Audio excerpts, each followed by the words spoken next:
आणि बातमीपत्रात आता पाहणार आहोत विविध क्षेत्रातील टॉप 9 घडामोडी। सुरुवातीला लोकसभा रणधुमाळी संदर्भातल्या टॉप 9 बातम्या।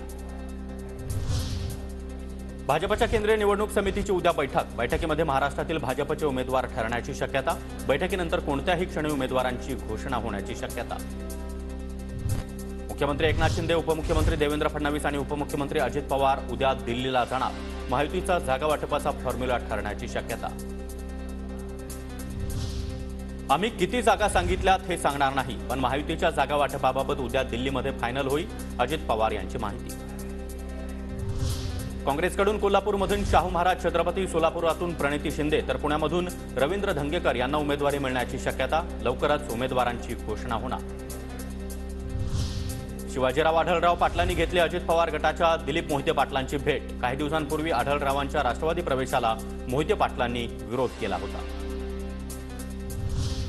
आढळराव आणि माझे मतभेद राजकारणातले, राजकारण हे खुन्नस करून केलं तर ते राजकारण राहत नाही। आढळरावांनी माझ्यासोबत टोकाचं राजकारण केलं तर महायुती असून देखील मला कुठेही विश्वासात घेतलं नाही। आढळरावांच्या भेटीनंतर दिलीप मोहिते पाटलांची प्रतिक्रिया।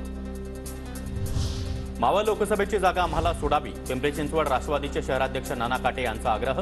मावळ पिंपरी चिंचवडमध्ये राष्ट्रवादी विचाराचे समर्थक सुनील शेळके यांच्या पाठोपाठ नाना काटे यांच्याकडून देखील मावळसाठी आग्रह।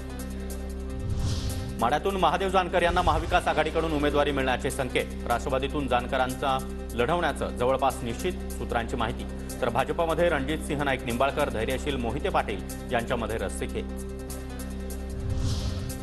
अजित पवार गटाला साताराऐवजी परभणीची जागा सोडली जाण्याची शक्यता। 2019च्या लोकसभेला राष्ट्रवादी परभणीमध्ये 2 नंबरचा पक्ष, सातारामध्ये भाजपकडून उदयनराजे लढणार असल्याची सूत्रांची माहिती।